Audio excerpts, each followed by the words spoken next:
It's kind of weird. But the Pelicans, I mean, I'll tell you this. With Zion coming back, this is a fucking big deal. I mean, the national title is going to take center stage tonight. We're going to do another podcast later this week, either Wednesday or Thursday. We were changing some things up a little bit, trying to get those slots going. But Zion coming back is going to be major. This team's playing better basketball. You know, I think they've won, 8 out of 11 now. I mean, they're climbing some teams. They're only like 3 or 4 games back in the final playoff spot. Selfie that shit up, man. The cat is here, too. Daisy, wake up. Our cat is alive, folks. Me and the wife's cat is alive. Just let her know if she's watching the way home. The cat is still with us. She's just, wake up. Hey, don't strangle the cat, man. Choke slam. Hey, right. You'll not be able to get away with a cat murder on this podcast. Just a show. Daisy. All right. Hello, everybody. All right. Back. She's back. All right. Wake up. But here we go. Ain't no sleeping on the podcast. This is a major thing, though, dude. Zion Williamson's coming back. This is going to be massive. Look, I mean, people can't put crazy expectations on this kid right away. He's a 19-year-old kid, 1 year of college under his belt. That's pretty much everybody out of college now, all the high draft picks. But this kid could be special. This could change sports in New Orleans. Let's be real. Drew Brees isn't going to be here forever. You know what I'm saying? Drew Brees has been the icon of New Orleans sports throughout its history now. I mean, he is the iconic figure.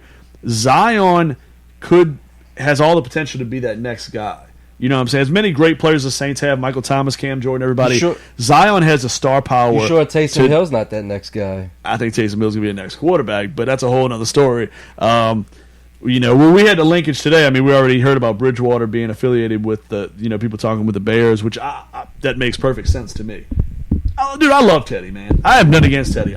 We know it's not going to be here. You're not going to be able to afford him with $20 million is $20 million. You're not going to be able to keep all 3 guys. Somebody's going to offer Bridgewater that money, and he's going to take it, and he should take it. And, the time was great, but now it's time to move on.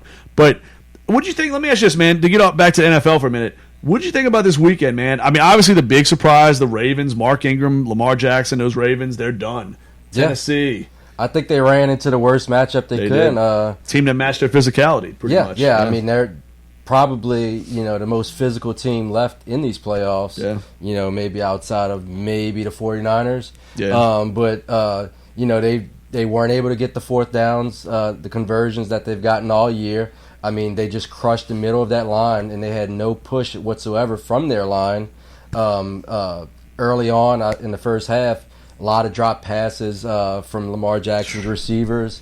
Over and over again. Willie Snead might have worked his way back into New Orleans with some of those terrible drops that he had. I'll say this, though. Lamar, to me, though, we talked about this prior to the podcast. I think he's a great talent. I don't think he's a top 10 accuracy guy. He's not in the same level to me as a Mahomes, a Breeze, a Brady, a Rodgers, Russell Wilson. He's not in that group. I think he's a good accuracy. But not great. As good as Vic was, he's better than Michael Vick. He's better than Michael Vick. If Vic had, half of the talent throwing the ball that Lamar Jackson has currently, now I'll say this, how far would he have made it? Vic in the playoffs? Now Vic, I know you're going to maybe debate me on this, but there's no way I'll take a debate on it because I mean, Jackson's definitely more accurate, but Vic had a much stronger arm. Vic's arm strength was like top notch. I mean, Eddie had a cannon of an arm. Yeah, I mean, but he was less accurate than Cam No, he Newton. was. His accuracy sucked. That's why he didn't have the success a lot of people thought he would in this league. Vic, to me, was still the most dangerous open field runner, and he had just a super arm. But teams will figure you out at the NFL level. That's all you got. You have to learn how to create timing patterns for your receivers, throw your receivers open. You have to have touch on a screen honestly, pass, a swing pass. In my opinion, you know what I mean? It's the mental side and the touch. In my opinion, that game was lost at the lines. It could have been. Absolutely. That game was lost in the trenches. Obviously, Lamar Jackson has some things to work with. He has to improve on, open up his offensive game to first, second, third option. Yeah. I mean, Derrick Henry ran for 191 yards. I mean, you're going to usually win a game. That's why I say balance. I say the game was won in the trenches.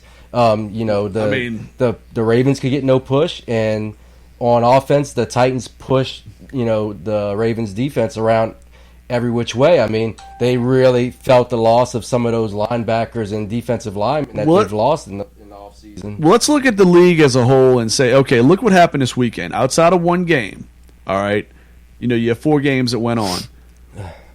To me, 3 of those 4 games balance, came that rose to the top. You know what I'm saying? The balance was the factor. I mean, Jimmy Garoppolo had a measly 131 yards passing with a touchdown and interception, but Tevin Coleman had 100 yards rushing with 2 touchdowns. Mostert had a decent game. 49ers win. I will say Titans 191 yards from Derrick Henry, 88 yards passing from Ryan Tannehill. You know what I'm saying? You know what I'm getting at.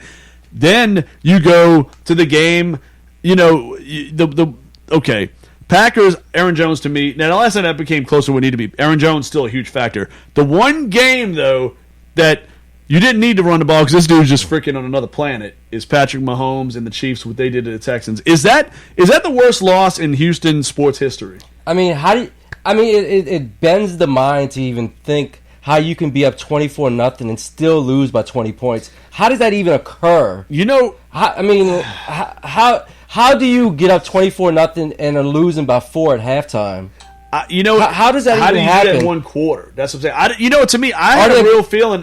Are some Houston fans, gonna, You know how I felt about Houston. Going to step in front of trains. I felt Houston was a pretender team, and I got some friends that are Texans fans. They're going to hate me for saying this, but I think they've been a pretender team. They've never been a team that's been completely built to win a championship, ever, in my opinion. I think the closest they ever were was when Arian Foster was there, J.J. Watt was hitting his prime, and they had Matt Schaub and Andre Johnson. That was the closest. This team they've had, Deshaun Watson gives them a fighting chance. But the problem is they have holes everywhere. Their pass defense is atrocious. And their fans get to blame it all on Bill O'Brien. And that was a stupid-ass call to go for it when you were up 24-7. That played into the stupidity of what happened in that game. But their pass defense sucks. Because even on those early drives, their receivers were wide open. They were just dropping passes. They made every mistake they could make. It was Murphy's Law, what was happening in that game. But how explain this to me.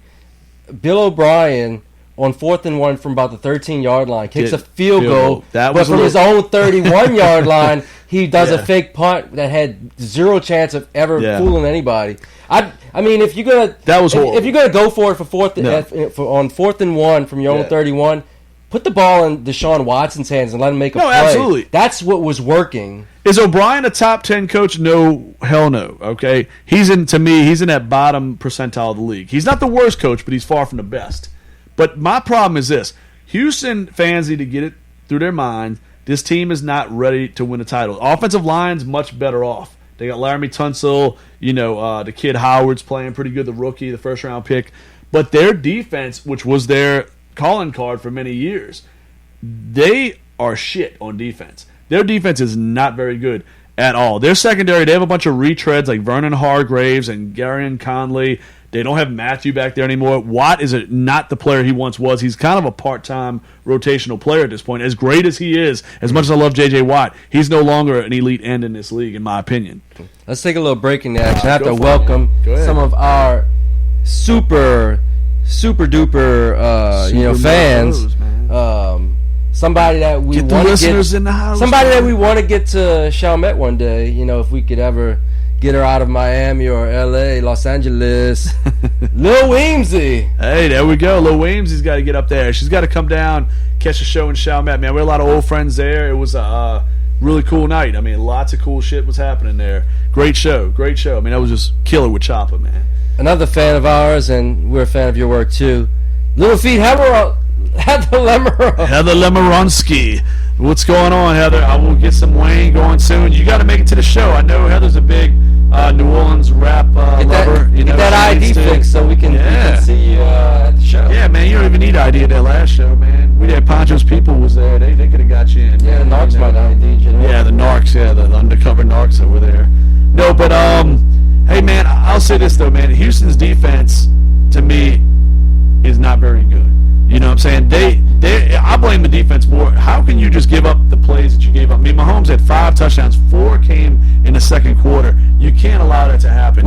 I put the blame on them before I put the blame on O'Brien. As terrible as those coaching decisions were, I put the blame more on the defense. How does this situation get any better? You don't have any first-round picks. No, it's you not gave up some second-round picks. You out of picks. Yeah. You gave up a lot of picks. You went all in on this season, and you're still probably going to bring Bill O'Brien back, even with the horrible performance he put out there. Does this eventually become a situation like an AD situation where Deshaun Watson wants to get the fuck out of Houston and win a championship somewhere? It's funny you say that because, and Chris is going to hate us for this, so is Jesse, to Houston fans, but there was, Deshaun Watson came out and said it.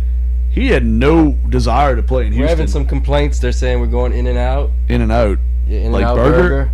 or Shit. like sex.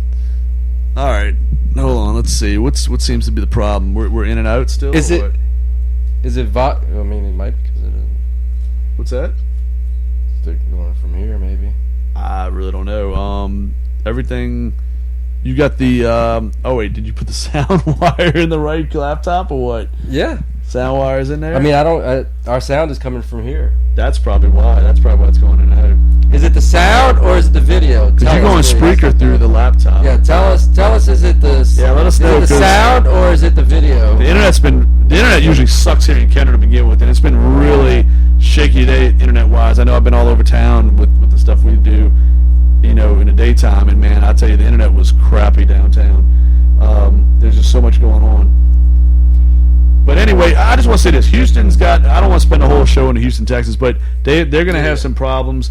They're going to be relevant somewhat because of Watson, but they'll never be over the hump. They'll continue to be that team that can't get over the hump until they address those holes on defense. But I'll say this. This is what I want to say, just real quick note. We wrote our article. We have it on tailgate504.com. Here's the issue. Sound's going in and out? Okay. Well, we're going to cut short in a minute anyway. The game and all is going to be coming on. But I just want to say this. The Saints needed to take a note to Sean Payton, the coaching staff. You watch what happened this weekend. You ran Alvin Kamara and Murray. We talked about it a million times to nauseum, 12 times between the two.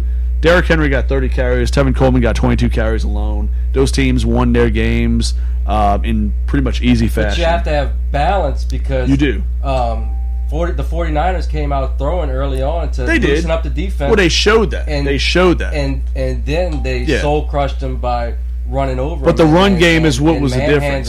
Yeah, the Vikings' smaller defense. Well, they managed the clock, and to me, when I look at what that does to a guy like Drew Brees, makes Brees more dangerous with play action. You're not facing constant nickel and dime packages with faster personnel in the back end. You're not pinning the guys back on the edges and rushing Drew Brees at full speed. So many more things you can do when you're balanced. The time of possession, you're resting your defense. The balance is key because Garoppolo only had 140 yards passing. I'll say this about balance. Balance is great, but I think Seattle does it to a fault because they try to run the ball ineffectively for the first half, get down by 2 touchdowns, 17 points, 20 points, and then they let it become the Russell Wilson show, and he makes it close. Why don't you play it like that from the beginning? Because, in my opinion, I think he can do 90% of what Mahomes brings to the table. I mean, he might be able to. I think more teams should hand the keys to their quarterbacks and stop handcuffing them. No, but you got it. But the problem to me was that's what killed the Saints season. Look, Drew Brees, as much as I love Drew Brees. I love Drew Brees. But he's not Russell Wilson at this point. He's not. But I'm saying, but the guys we're talking about that can do this, there's only a few of them. I mean, you got 32 teams in the league, and unless you have a Patrick Mahomes or maybe a Russell Wilson or Aaron Rodgers, there's not a lot of guys that can do it. I mean, I think you have to have a running game. I think that was part of the problem with the Ravens. I mean, besides Lamar Jackson running, you have a capable Mark Ingram who's a 1,000-yard rusher, who's a Pro Bowler. They couldn't really get Ingram going. And I'm not saying run it to death if it's not working, but 12 carries between Alvin Kamara and Latavius Murray was never going to get it done. Like I said, the last 2 years, it's been the Ingram and Kamara show, and they were very balanced. They took the pressure off of Brees, and he was more efficient. I think you minimize the chances of mistakes by having a sound ground game. I'm not a guy. My philosophy is not to run 4 plays to every pass play. I'm not saying the script is to have 88 yards passing in a game because that doesn't win you too many games like it did for the Titans. But I want to see Drew Brees more in that 200-yard area more than the 300-yard area because I think we're more efficient. I think it's helping every part of our team. Because like the people that argue about the team being better with Teddy, I think what they're really meaning is the team's better when we're not trying to throw the ball up and down the field and trying to overextend Brees and what he is at the age of 40. He has to evolve. Father Time catches up with everybody. We know that whole saying. But I guess we're going to get the hell out of here because the sound's kind of shaky. Sounds bad. If y'all want to catch up on this podcast, check out Spreaker. Yeah. Spreaker should have a great sound system if you want to go into that and check that out. Check out the site as well. I mean, tailgate504.com, all the podcasts, all the Spreaker stuff. We have Who Dat podcast as well. Everything's going to start That going. podcast I hear is coming tomorrow. With We're John supposed to be Forcade, tomorrow with is that right? 4K. That's the plan. I guess confirmation will happen tomorrow morning on that. But I'm sure we'll break down LSU game a little bit. That'll probably be the main focal point, as well as a little Saints brief offseason talk. Patronize some of our sponsors. You know, Absolutely the right. Battlefield Bar.